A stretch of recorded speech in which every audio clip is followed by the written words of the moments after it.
오늘 보실 하나님 말씀은 요한계시록입니다. 2장 8절에서 11절까지입니다. 신약성경 맨 마지막에 있는 요한계시록. 신약성경 Revelation chapter 2 verse 8 to 11입니다. Revelation chapter 2 verse 8 to 11.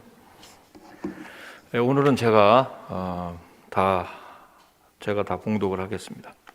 2장 8절부터 제가 읽습니다. 서머나 교회의 사자에게 편지하라. 처음이며 마지막이요 죽었다가 살아나신 이가 이르시되 내가 네 환난과 궁핍을 알거니와 실상은 네가 부요한 자니라. 자칭 유대인이라 하는 자들의 비방도 알거니와 실상은 유대인이 아니요 사탄의 회당이라.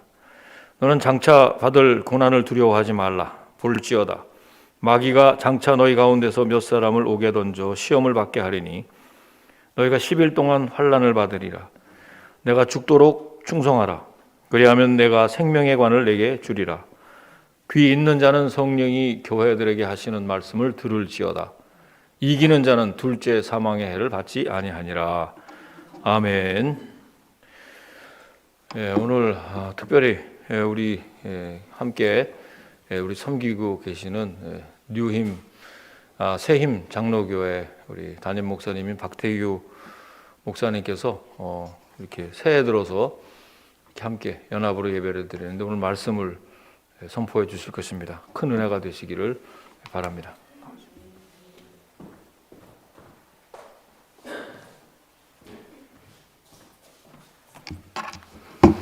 할렐루야. 주님의 은혜가 오늘 여러분과 우리 모두에게 함께하기를 축원합니다. 근데 왜 다 마스크 쓰셨어요? 벗어도 되죠, 저는. 좀 답답해서. 네. 먼저 우리 박명준 목사님, 제가 이렇게 오고 가면서 뵀지만 또 저희 교회하고 같이 이렇게 건물을 사용하면서 뵀는데 아주 목사님 너무 젠틀하시고 마음도 넓으시고, 그 다음에 이렇게 연합예배, 팬데믹 때 연합예배 생각하는 목사님은 조금 이상하지 않아요? 그러니까 영적으로 아주 큰 꿈을 꾸시는 아주 귀한 목사님입니다. 그러니까 여러분들 좋은 목사님 잘 만나셨어요. 마지막 때는 교회도 잘 만나야 되고 목사님 잘 만나야 됩니다. 그리고 뭐 제자대학 이런 얘기 나온 거 보니까 뉴욕의 제자대학을 이렇게 시작하게 한 것이 사실 저예요.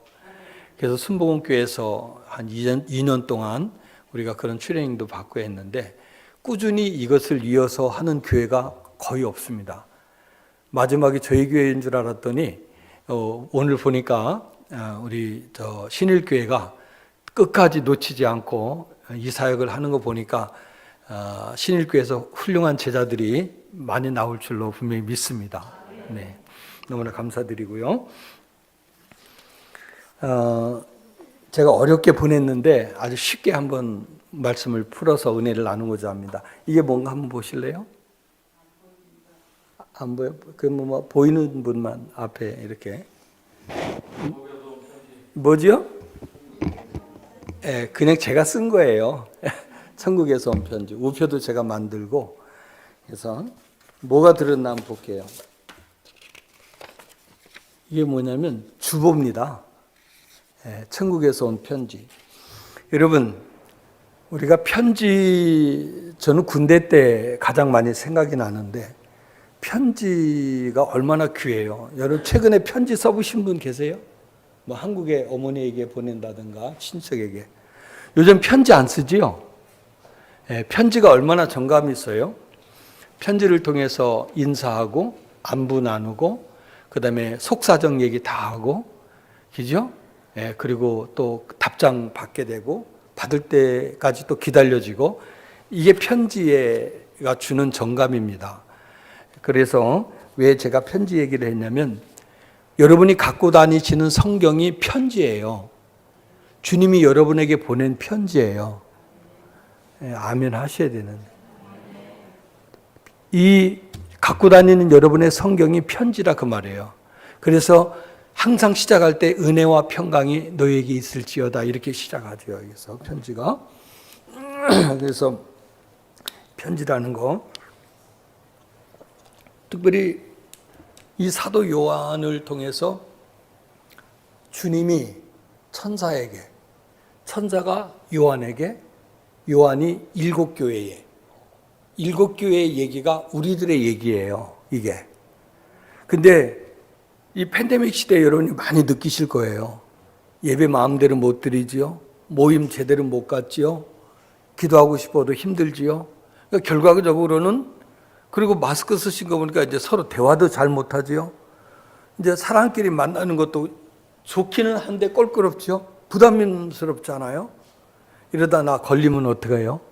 좀 더 살아야 되는데. 이런 것 때문에 두려워하고. 그러니까 성경 말씀이 가끔 뜨끔뜨끔 생각이 날 거예요. 내가 주님하고 지금 어떻게 지내지? 이런 것들을. 그러면서 주님과의 나의 관계를 확인해 보고. 이렇게 팬데믹을 통해서 자기 믿음을 점검하고, 내가 하나님 나라에, 내가 지금 죽으면 주님 앞에 내가 갈 수 있는지, 믿음으로 구원받지만 내가 구원받는 믿음을 가졌는지 아마 자기 스스로 생각하는 분들이 많을 줄 압니다. 그래서 그런 내용을 조금 생각해 보면 좋겠고요. 요한계시록을 자막이 올라오나요? 한번 띄워보세요. 뭘 처음부터 얘기해놨는지. 요한계시록이 22장으로 되어 있습니다. 근데 1장에서 3장까지는 교회에 보낸 그런 편지예요. 교회에 대한 이야기인데 그 교회가 7교회입니다. 따라서 합시다. 서, 버, 두, 사, 빌, 라. 이게 무슨 말인지 알죠? 신앙생활 오래 하신 분은 벌써 감이 딱 옵니다. 7교회의 첫 글자를 제가 읽은 거예요. 제가 첫 글자 하면 여러분들이 나머지 교회라고 붙이셔서 한번 읽어보시기 바랍니다. 에베소 교회 이렇게 하셔야지. 서, 버, 두, 사, 빌, 라. 벌써 요한계시록이 여러분 머리에 착착착 들어가게 됩니다. 그래서 에스보드 사빌라에서 7교회. 근데 빌라델피아 했을 때 빌라델피아 이렇게 하면 안 됩니다. 빌라델비아 교회입니다. 그렇게 해서 여러분이 기억해 주시고, 그것이 끝나면 4장, 5장으로 들어가는데 그걸 대관식이라고 합니다. 대관식. 대관식이 뭐냐? 그것이 바로 혼인잔치입니다. 혼인잔치는 누구랑 하는 거지요? 신랑과 신부가 합니다. 신랑이 누구지요? 예수 그리스도. 신부가 누구지요? 나. 따라서 합시다. 내가 신부인 거예요. 그래서 우리가 요한계시록 거기 기준으로 봤을 때 우리가 이방 교회가 그때가 되면 다 하나님 나라로 우리가 공중에 휴거가 돼요. 주님께서 우리에게 약속을 하셨죠? 주님이 올 때 뭐 타고 오신다고 그랬죠? 구름 타고. 그렇죠. 그래서 우리가 그때 공중에 부활을 다 하게 됩니다. 그래서 대관식에 참여해서 혼인잔치를 하는 그 모습이 4장, 5장. 그 다음에 6장부터 19장까지가 7년 대환란입니다. 무슨 환란? 7년 대환란. 7년 대환란을 성경에서는 두 가지로 이렇게 나눠요. 하나는 뭐라고 나누냐면 한때, 두때, 반때. 따라서 합시다. 한때, 두때, 반때. 이것을 뭐냐면 3년 반을 말하는 거예요. 그 다음에 따라서 합시다. 42달, 1260일. 이런 내용들이 한때, 두때, 반때, 3년 반들을 말하는 거예요. 성경을 이제 요한계시록 읽다 보면, 다니엘서나 이렇게 읽다 보면 그런 내용들이 이제 많이 나오거든요. 그렇게 해서 그러면 3년 반 때는 무슨 일이, 전 3년 반. 그러니까 7년에서 반이니까 전 3년 반이라고 하고 7년에서 반 후를 후 3년 반이라 이렇게 명칭을 그렇게 정해요. 그럼 전 3년 반은 무슨 일이 나느냐? 여러분들이 말하는 14만 4천 명에 대한 구원이 요한계시록에 나오지요. 그 14만 4천 명이 이스라엘의 12지파 말하는 거예요. 그게 그때의 전 3년 반 때에 하나님이 예정해 놓았던 14만 4천 명이 구원을 받는 거예요. 이스라엘이. 그리고 그렇게 구원을 받고, 그리고 이제 후 3년 반 때에 놀라운 일들이 심각하게 일어나는데, 그때의 무저갱이라고, 무저갱은 뭘 말하느냐, 마귀 사탄들을, 그 악한 것들을 가둬 놓은 장소를 무저갱이라고 그래요. 지금 우주 어느 공간에 지금 있어요, 이게 지금. 근데 그게 지금 우리 주님의 주권으로 인해서 그게 지금 다 닫혀 있다고. 그런데 그게 활짝 열리면서 그 무저갱에 갇혀 있던 마귀들이, 귀신들이, 용들이 다 나오는 거예요. 다 나와가지고 그때 그 적그리스도하고 합세해가지고 그걸 갖다 음녀하고 적그리스도인데, 음녀는 타락한 교회를 말합니다.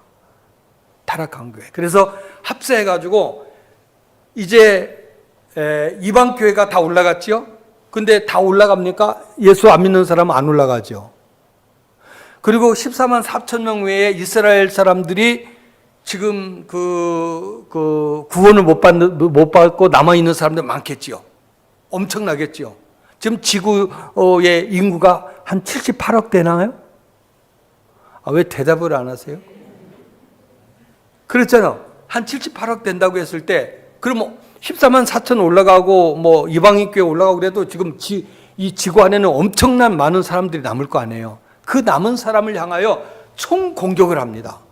얼마나 공격을 하는지, 이 짐승 같은 게 사람을 한번 물면은 5달 동안 막 너무 힘들어서 죽고 싶은데 죽지도 못해요.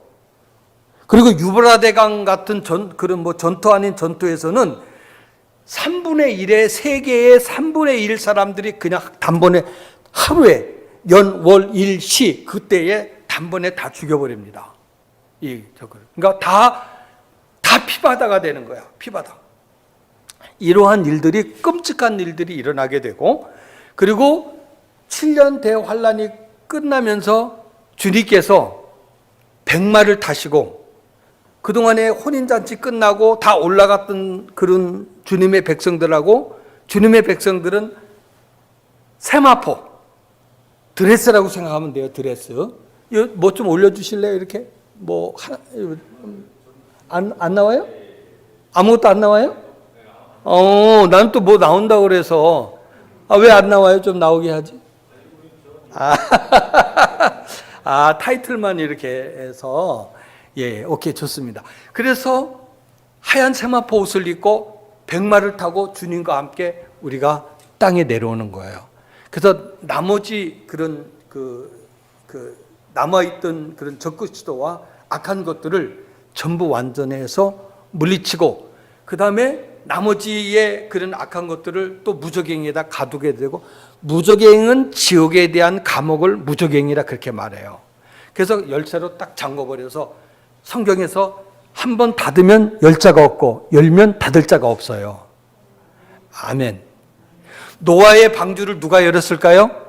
노아가 만드는 건 하지만 그거는 하나님이 하신 거예요.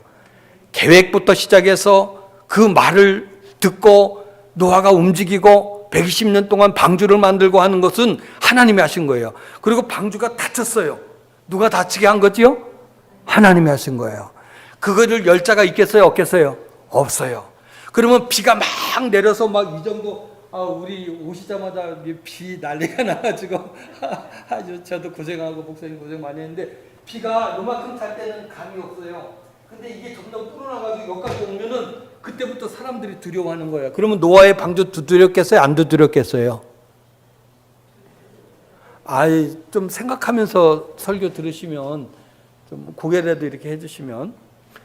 두드렸어요? 안 두드렸어요?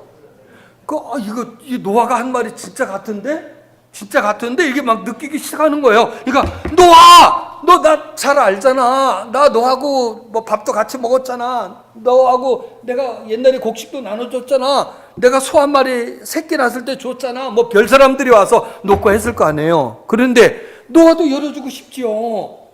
친구니까, 친척이니까, 이웃이니까. 그런데 그 방주는 한 번 닫혀놓으니까 열 수가 없는 거예요. 그리고 나서 7년 대환란에 그런 엄청난 일들이 벌어지면서 그때부터 뭐가 되느냐? 천년왕국이 시작되는 거예요. 그러면 성경에 말하는 천년왕국은 슬픔도 없고 근심 걱정도 없고 염려도 없고 병원 갈 일도 없고 뭐 아멘도 좀 하시면서 아멘. 그런 나라 천년왕국이 벌어지는 거예요. 천년왕국이 이제 다 끝나갈 쯤 돼서 거의 끝나서죠. 그러니까 끝나서 그때에 지옥문이 잠깐 열리게 되는 거예요. 지옥문이. 그걸 아까 말하는 무저갱이라 그렇게 말하는 거죠. 지옥문이 잠깐 열리면서 거기에 그 악한 것들이 다시 나오면서 그거를 곡과 마곡의 전쟁이라 그렇게 말하는 거예요. 곡과 마곡의 전쟁.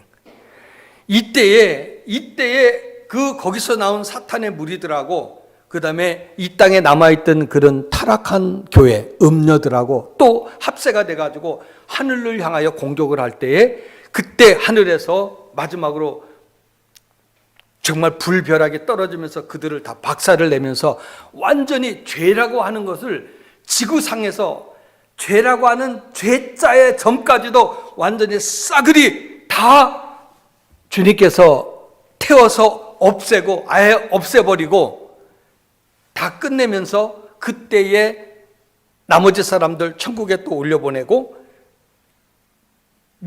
그때까지도 믿지 않았던 사람들은 전부 지옥불로 다 내려보내면서 세상이 다 끝나고 그때부터 영혼세계가 시작되는 것이 20장부터 해서 21장, 22장까지 하면서 영혼세계가 계속되고 저와 여러분들은 예수님께서 주신 이 말씀을 다 믿고 우리가 가는 마지막 단계는 지금의 세상이 아니라 천년왕국을 뛰어넘어서 영혼세계까지 우리는 산다고 하는 믿음 때문에 여러분들이 예수 믿는 것을 믿으시기를 주님의 이름으로 축원합니다. 네. 이제 요한계시록이 눈에 좀 들어오나요? 조금 이해가 되나요? 네, 그렇게 해서 나중에 이제 목사님을 통해서 설교를 들으시면은 아주 많은 은혜를 받게 될 줄 압니다. 그래서 이러한 그 성경관을 내가 자꾸 갖고 있지 않으면 믿음이 희박해져요. 단어 하나, 성경 구절 하나 외워가지고 믿음을 지키려고 하면 너무나 많이 힘이 듭니다. 특별히 팬데믹 때에는 주님과 교제하는 그런 시간이 여러분 많았으면 좋겠습니다. 자, 그리고 요한계시록이 뭐냐? 여러분 피기 시간이 걸리니까 제가 읽을 테니까 한번 따라서 합시다. 이 예언의 말씀을 읽는 자와 듣는 자와 그 가운데 기록한 것을 지키는 자는 복이 있나니 때가 가까움이라. 계시록 1장 3절입니다. 요한계시록이 뭐냐? 때가 가까운 것을 알려주는 책이에요. 이거를 지금 여기 있는 제가 말하는 건가요? 주님이 말씀한 거예요. 주님이 말씀한 거예요. 때가 가까웠어요. 그래서 우리가 할 일은 뭐냐면 읽어야 되고 들어야 되고 지켜야 되고. 할렐루야. 이걸 잘해야 돼요. 그래서 교회 생활은 성경을 읽어야 되고 그거를 설교를 잘 듣고 말씀을 잘 들어야 되고 그리고 내가 지키면서 행위를 보여야 주님 앞에 보여드려야 된다는 겁니다. 할렐루야. 그게 요한계시록 책이라 이 말이죠. 그 다음에 하나 더 있습니다.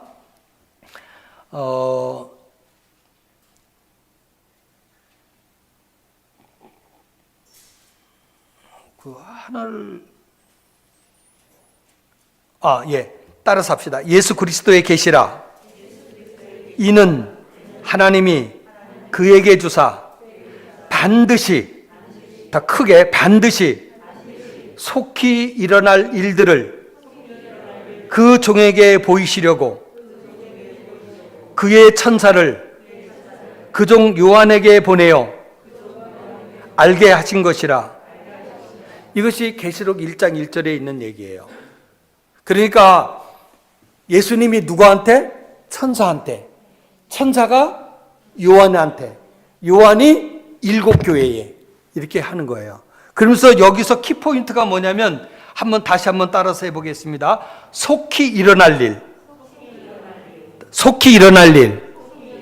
아까는 뭐라고 그랬어요? 때가 가까웠다. 때가 가까운 것을 알렸고, 지금 말씀한 요한계시록 1장 1절은 속히 일어날 일을 우리에게 알려주시는 거예요. 뭐 1년 있다, 2년 있다. 속히라고 하는 거는 언제 속히인지 우리는 몰라요. 저도 모르고 아무도 몰라요. 그러나 속히라는 말은 빨리 일어난다는 그런 의미로 받아들여야 됩니다. 그래서 우리가 신앙생활을 잘할 수 있는 방법 중에 하나가 있다면 요한계시록적인 그러한 감각을 갖고 내가 신앙생활을 하지 않으면 내 믿음이 느긋해져요. 뭐 천천히 해도 되지.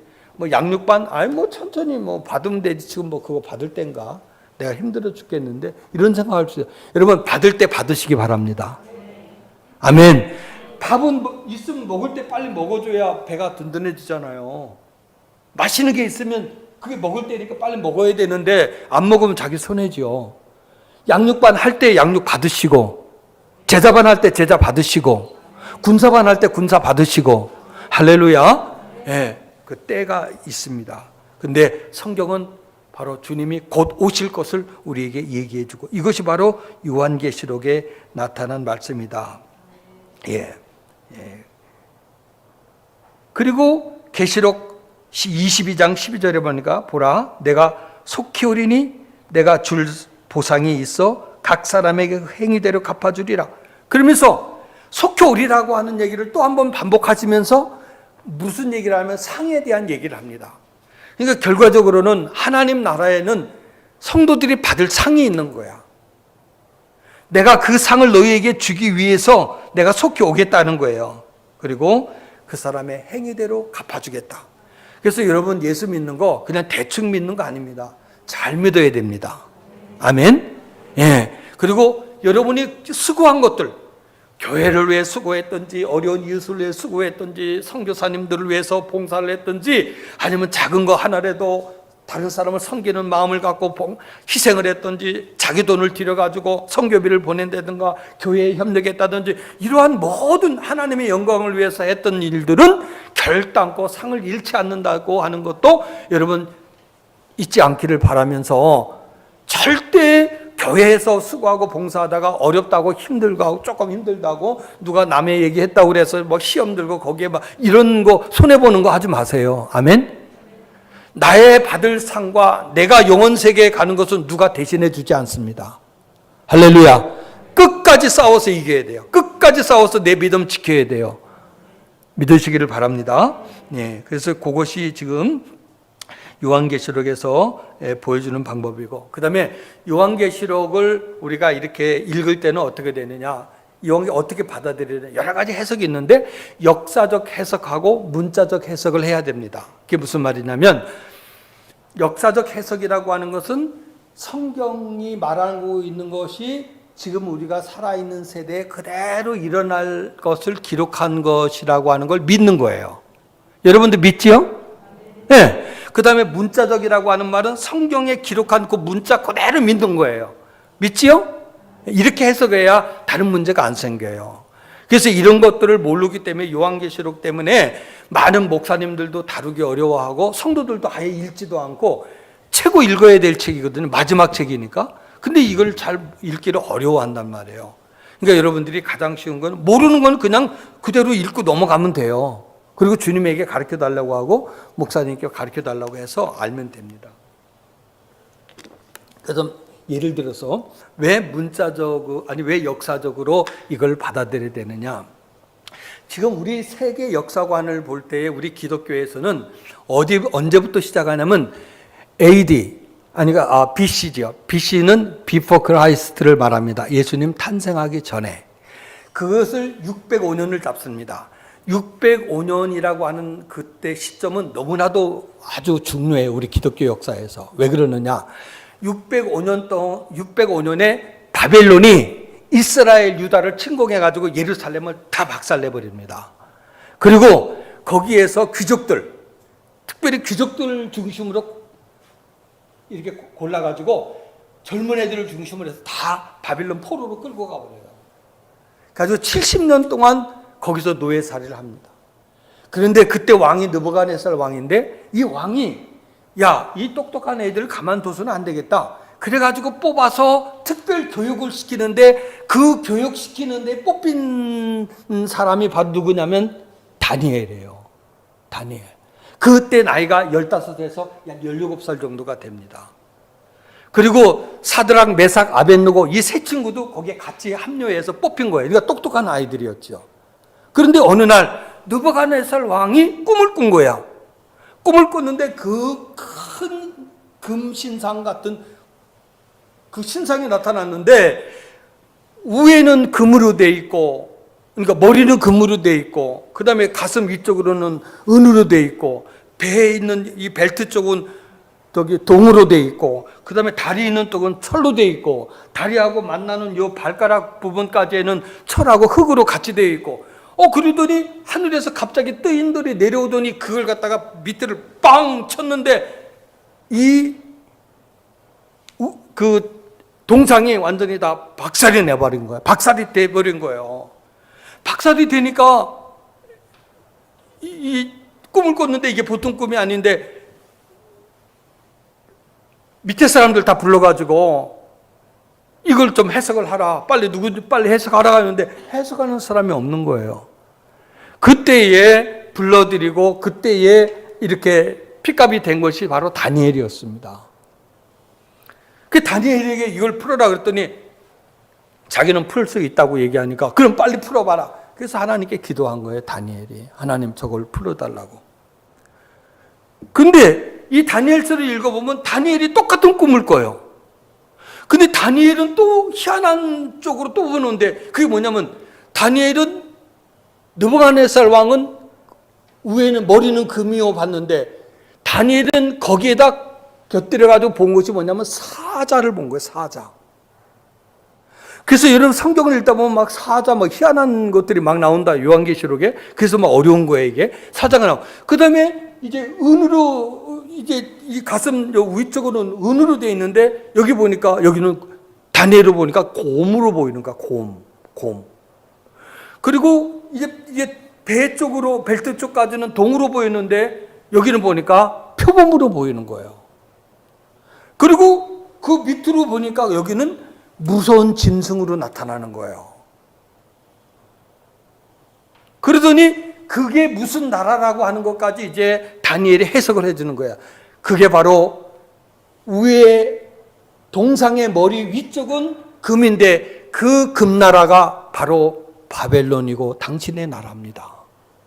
그리고 은으로 된 이 가슴 위쪽 부분에 그 나라는 새로운 나라인데 그것이 메데파사 이 나라를 말하는 것이고 그 다음에 그 밑에 나라는 바로 헬라 그리스를 말하는 것이고 그 다음에 마지막 철과 흙 같이 있는 것은 로마를 말하는 것입니다.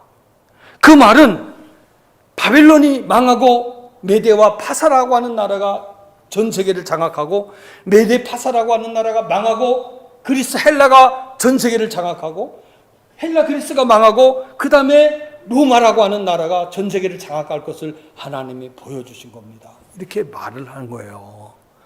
근데 다니엘이 말한 BC 605년에 다니엘이 그렇게 풀이했던 그때는 로마라고 하는 나라가 나오지도 않았어요. 있지도 않았어요.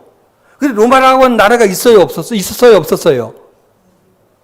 아이고, 그건 대답해야 되는데. 로마가 있었어요, 없었어요? 없었어요? 성경만 읽어서 모르나? 아니, 로마라는 나라가 있어요, 없어요? 있었어요. 있었는데 망했어요, 안 망했어요? 망했어요. 메데파사 있었어요, 망했어요. 성경에 바벨론 있었어요, 근데 망했어요. 역사가 다 보여주는 거예요.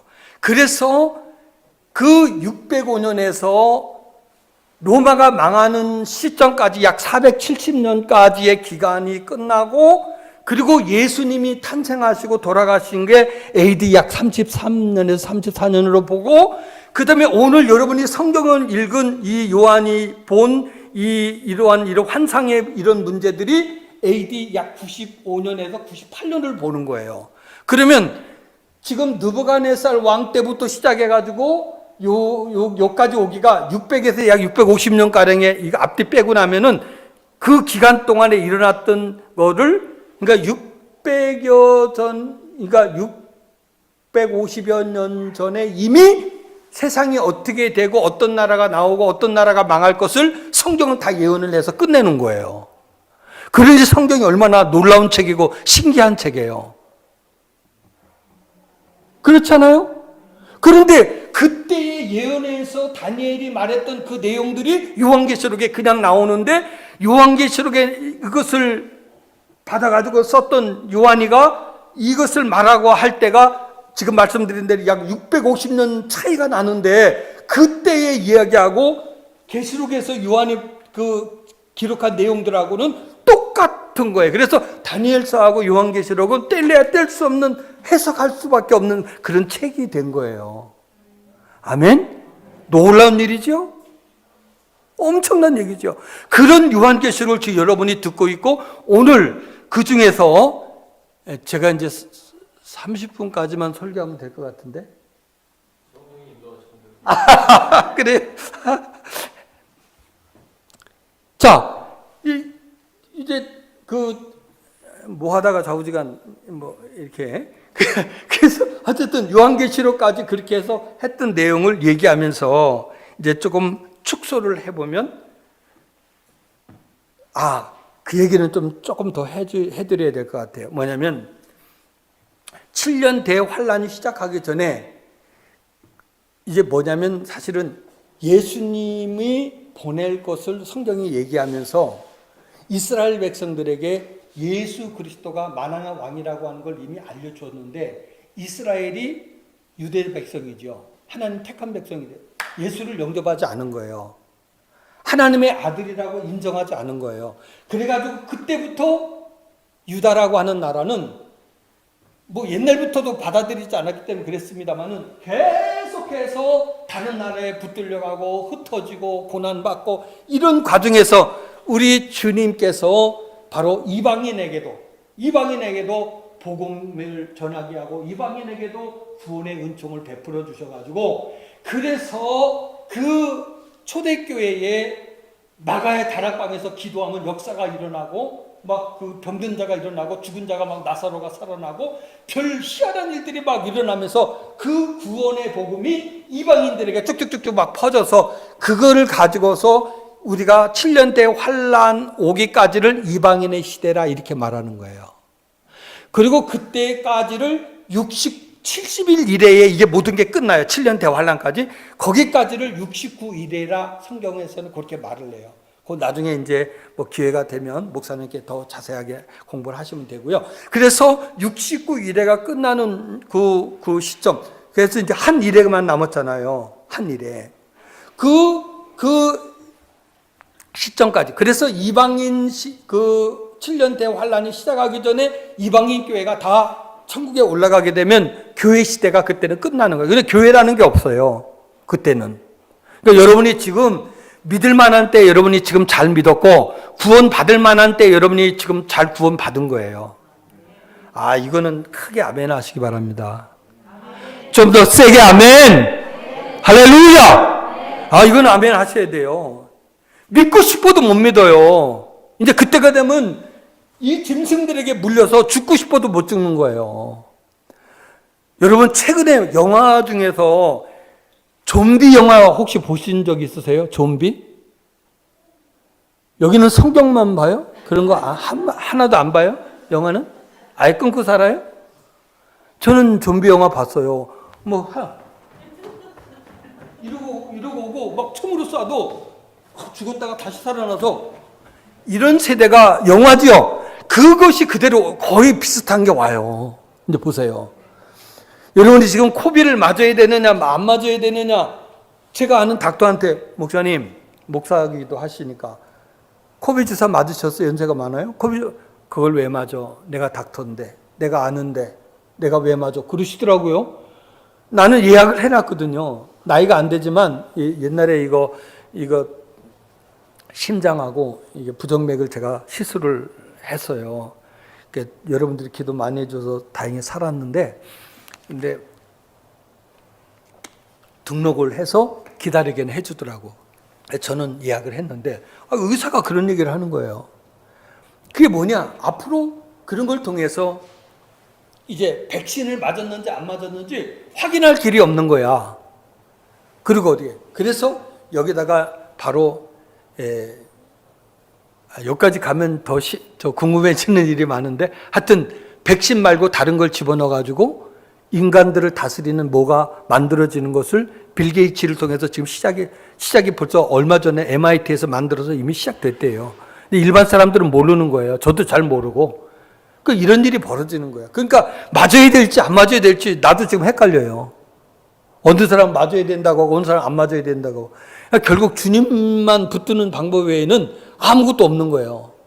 그런 건 여러분들이 이제 나중에 개인이 알아서 그렇게 하시면 될 것 같고요. 자, 그래서 이제 말씀을 이제 조금 남았는데 정리를 하려고 합니다. 여기까지 이렇게 이해가 됐습니까, 조금? 네, 좀 이해가 됐죠? 그러면 이제 내가 이 엄청난 이거를 내가 지금 듣고 있구나. 요한계시록에 나타나는 그런 이런 것들을 엄청난 사실을 내가 지금 듣고 있구나 하는 걸 여러분이 깨달으신다면 마음에 많이 은혜가 될 줄 압니다. 그래서 이제 그 일곱 교회에 나타나신 주님에 대해서 이제 제가 쭉 읽고 그냥 넘어갈 거예요. 읽을 때 여러분들에게 은혜가 될 줄로 믿습니다. 할렐루야. 자, 여기 보면은 주님의 모습이 나와요. 주님이 어떻게 오실까? 여러분, 주님이 어떤 모습으로 오실 것 같아요? 여러분, 생각해 보신 분도 있고, 요한계시록을 읽은 분들은 조금 알겨갖고 그렇지만은, 제가 확실하게 예수님이 어떤 모습으로 어떻게 우리에게 오실지 확실하게 제가 말씀을 드릴 수 있어요. 1.1획도 틀리지 않습니다. 왜냐하면 내가 말하는 게 아니라 성경이 말하기 때문에 그래요. 자, 보세요. 제가 읽어드릴 테니까 보세요. 발에 끌리는 옷을 입고 신부의 웨딩드레스를 생각하면 되고, 그 다음에 구약시대에 제사장이 입었던 세마포 옷을 생각하면 됩니다. 자, 발에 끌리는 옷을 입고 가슴에는 금띠를 띠고 머리와 털은 양털같이 희고 눈 같으며, 여기서 뭐 같으며라고 표현하냐면 눈 같으며, 따라서 눈 같으며. 지금 밖에 눈 와요, 안 와요? 그 눈을 생각해 보세요. 하얀색이 그것만큼 하얀색이 있어요, 지금? 없어요. 여러분, 그렇게 하얘야만이 천국에 가는 거 믿으시기 바랍니다. 뭘로 하얘질 수 있어요? 예수 그리스도를 믿는 믿음만으로, 여러분의 죄의 고백과 그 믿음으로 여러분은 그런 어두컴컴하고 야르키리한 그런 색깔에서 하얀색으로 다 변화가 되는 거 믿으시기를 축원합니다. 할렐루야. 그래서 눈과 같이 이렇게 예수님 모습이에요. 가슴에 금띠를 띠고 머리와 털은 양털같이 희고, 그 다음에 눈은 불꽃 같고, 발은 풀무불에 단련한 빛난 주석 같고, 음성은 저럭저럭 하는 맑은 물소리 같고, 오른손에 7별, 7별은 교회에서, 요한계시록에서 7교회의 사자를 말하는 거예요. 그러니까 성령이 충만한 의미로 해석하면 됩니다. 이거는 그 7별이 있고, 입에는 좌우에 날성검이 나오고 얼굴은 해같이 빛나고, 이런 모습의 예수님이 이제 여기 성경에 보니까 7도 금초대가 나오는데 이건 교회를 말하는 건데, 이 사이를 지금 다니시는 거예요. 이 사이를 지금도 주님이 예배 가운데 다니시고 있어요. 할렐루야. 이것은 홀리 스피릿, 성령을 통해서만 여러분이 느낄 수가 있어요. 그러니까 예배를 여러분들이 앉아서서 그냥 예배하고 교동문하고 그냥 찬송 부르고 우리가 형식대로 이렇게 하는 것 같이 생각하면 안 되고, 이것은 말하자면 편지의 서론과 같은 거예요. 그리고 나서 진짜는 뭐냐? 그날 주시는 그 주간을 이길 수 있도록 주시는 거는 바로 메시지, 성경인데, 그거는 누구한테 듣느냐? 목사님을 통해서 하늘에 주신 음성을 전달받는 거예요. 할렐루야. 예? 그러니까 목사님 설교는 목사님이 그냥 성경 연구해 갖고 와가지고 주석책 보고 연구해 갖고 와서 목사님 생각을 좀 이렇게 삽입해 가지고 넣어가지고 성도들 기분 좋게 풀어주고 이게 아니고, 목사님이 하는 설교는 하나님께, 주님께서 성령을 통하여 함께 바로 목사님에게 지혜를 주시고 성경에 어떤 음성을 주셔서 그거를 받아서 그거를 기록해서 성경의 근거로 기록해서 여러분에게 전달하는 게 메시지인 것을 믿으시기를 주님의 이름으로 축원합니다. 아멘. 그래서 예배 때에 집중해야 되고 예배 때에는 은혜를 받아야 되는 거예요. 은혜. 뭘 받아요? 은혜. 은혜 중에서 충만한 은혜. 따라서 합니다. Grace of grace. 은혜 중에 은혜. 충만. 아주 풀 업해야 되는 거예요. 차고 넘치는 거예요. 아주. 예? 그래서 그런 은혜를 우리가 받아서 누려야 되는 것입니다. 자, 그래서 예수님이 그렇게 오시고, 자, 이제는 쭉 읽고 넘어가겠습니다. 보세요. 예수님이 어떻게 오시는지 보세요. 제가 읽습니다. 계시록 1장 4절. 이제도 계시고 전에도 계시고 장차 오실 그리스도. 예수님에 대해서 말하는 거예요. 충성된 증인으로 죽은 자들 가운데서 먼저 나시고 땅의 임금들의 머리가 되신 예수 그리스도. 계시록 1장 5절입니다. 그 다음에 그의 피로 우리 죄에서 우리를 해방하시고 그의 아버지 하나님을 위하여 우리를 나라와 제사장으로 삼으신 예수 그리스도. 계시록 1장 6절입니다. 그 다음에 구름을 타고 오실 예수 그리스도. 계시록 1장 7절. 그래서 여러분 주님이 그랬잖아요. 사도와 같이 모이사 저희에게 분부하여 가라사대 예루살렘을 떠나지 말고 내게 들은 바 아버지의 약속하신 것을 기다리라. 사도행전 1장 4절이죠. 예수님이 다시 오신다고 제자들에게 얘기하고 그리고 보는 가운데 승천하신 대목이잖아요. 생각나시죠? 예, 그걸 얘기하고 있고요. 그 다음에 계시록 2장 1절은 촛대 사이에 다니시는 그리스도. 그 다음에 2장 12절은 좌우에 날성검을 가지신 그리스도. 계시록 2장 18절은 그 눈이 불꽃 같고 그 발이 빛난 주석 같은 그리스도. 그 다음에 계시록 3장 1절에는 7영과 7뿔을 가진 그리스도. 그래서 성경에는 7인, 7나팔, 7대접, 7뿔, 7교회, 7영 이러한 것들이 많이 나오는데 7이라고 하는 숫자는 전체적인 충만한 완성 이런 의미도 있지만은 나쁜 의미도 있습니다. 그건 나중에 또 여러분들이 들으시면 되고, 그 다음에 9번째로 진실하고 거룩하며 다윗의 열쇠를 가지신 이 곧 열면 닫을 사람이 없고 닫으면 열 사람이 없는 그리스도. 계시록 3장 8절. 아까 제가 얘기 좀 했죠. 그 다음에 10번째로 아멘이시오 충성된 참된 증인이시며 하나님의 창조의 근본이신 그리스도. 계시록 3장 14절. 마지막으로 문 밖에서 두드리는 그리스도. 계시록 3장 10절입니다. 이렇게 예수님은 이러한 모습으로 우리 교회를 다스리고 다니시고 우리에게 이러한 나는 그런 사람이다 이렇게 얘기하고 계시는 거예요. 그거를 요한계시록 이 지금 7교회에다가 내가 누군가를 완전히 자기를 다 밝힌 거예요. 예수님이. 그러한 예수님을 저와 여러분이 믿고 있다는 사실을 믿으시기를 주님의 이름으로 축원합니다.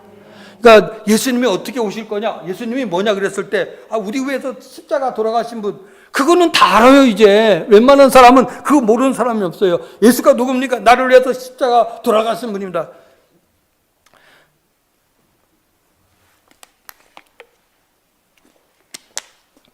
Jesus died for my sin. Jesus died on the cross. 예수께서 십자가 위에서 나를 위해 돌아가셨습니다. 그거는 누구든 다 알아요. 그러나 그런 그리스도는 어떤 그리스도는 한번 죽음으로 끝나는 그리스도가 아니라 제사장으로 우리를 사도로 삼으시는 그리스도. 우리의 죄를 사하시는 그리스도. 한번 열면은 닫을 자가 없고 한번 닫아놓으면 열 자가 없는 그런 그리스도. 하늘과 땅을 주관하시는 그리스도. 이런 모든 그러한 내용을 요한계시록에서 다 예수님의 모습을 말해주고 있다고 하는 것은 이거는 대단한 겁니다. 이런 그리스도를 여러분들이 매일같이 만나야 되고 매일같이 찾아야 되고 매일같이 함께 누리시기를 주님의 이름으로 축원합니다. 그 다음에 이제 결론 같은데, 자, 7교회 중에서 그 교회에다가 우리가 보통 요한계시록 설교를 들으면 대부분이 칭찬받은 교회와 책망받은 교회에 대해서 얘기합니다. 그런데 요한계시록, 물론 그것도 맞아요. 틀린 건 아니고요. 근데 요한계시록을 잘 분석을 해보면은 그 7교회에다가 칭찬을 받았던, 책망을 받았던 예수님이 하시는 약속과 우리가 기억해야 될 게 있어요. 이거를 생각하면은 아주 은혜가 됩니다. 비록 우리 교회가 아니면 내가 조금 잘못했다 할지라도 주님은 끝까지 나를 기다리면서 이렇게 예비하시구나 이걸 느낄 수 있어요. 제가 이것도 읽어내리겠습니다. 에베소 교회에게는 뭐라고 했느냐? 처음 사랑을 잃어버렸으니까 처음 사랑을 다시 찾아라 이렇게 얘기합니다. 따라서 처음 사랑을 찾아라. 여러분이 신일교회와 처음 어느 교회 다니다가 오셨는 분도 있지만은 여러분이 교회를 사랑하는 것은 예수님을 사랑하는 거예요. 믿습니까? 믿습니까? 그 첫사랑, 내가 얼마큼 교회를 사랑하고 막 기도하고 싶고 이런 첫사랑을 회복하는 은혜가 있기를 축원합니다. 그 다음에 버가목 교회에게는 그 다음에 두 번째로는 내가 죽도록 충성해라. 이제 이거는 지금 이 서문학교의 얘기를 잠깐 할 테니까 이거는 충성하라 이렇게 얘기하고, 여러분 충성하라고 하는 말을 한마디로 요약하면은 사랑하라는 말이에요. 주님을 사랑하라. 그럼 주님을 사랑할 때 어떻게 사랑해요? 내 몸과 같이 사랑하라. 마음을 다하고 뜻을 다하고 성품을 다해서 사랑하라. 그렇게 얘기하셨죠? 맞죠? 여러분 그런 사랑이 되기를 축원합니다. 그러면 충성이 되는 거예요. 그런 얘기. 그 다음에 버가목 교회는 발람의 교훈을 받지 말라.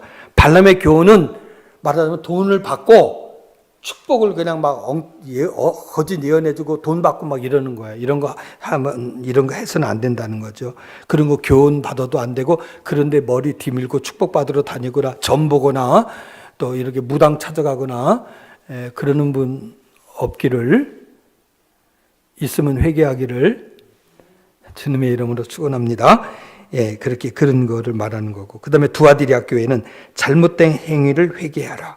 요거 얘기했고, 사대교회 다섯 번째, 내가 은혜를 어떻게 받았는지를 생각하고 따라서 합시다. 깨어 있으라.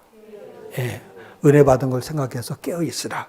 그 다음에 여섯 번째, 빌라델비아 교회에서는 인내의 말씀을 지키라 그랬습니다. 어떻게 해요? 작은 능력을 가지고도. 그 빌라델비아 교회가 칭찬을 많이 받았어요. 환경이 너무 열악해, 가난해. 그런데 그걸 가지고도 끝까지 지켜냈어. 지금 우리 코비드 때문에 교회가 좀 어려워요. 저희 교회는 완전히 지금 거의 못 모이다시피 해요. 이렇게 많이 모인 거는 달러로 계산해도 1당 10이잖아요. 10명 모이면 100명 모인 거나 마찬가지예요. 모이기가 너무 어려워요. 그런데 이런 작은 능력을 가지고도 가난해요. 교회를 좀 어떻게 잘 짓고 싶은데 돈이 없어. 가난해요. 성교도 그냥 수십 군데 하고 싶은데 돈이 없어. 가난해요.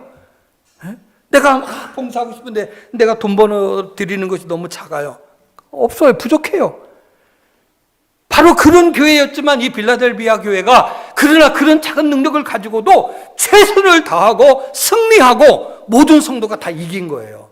그래서 주님으로부터 칭찬받은 거예요.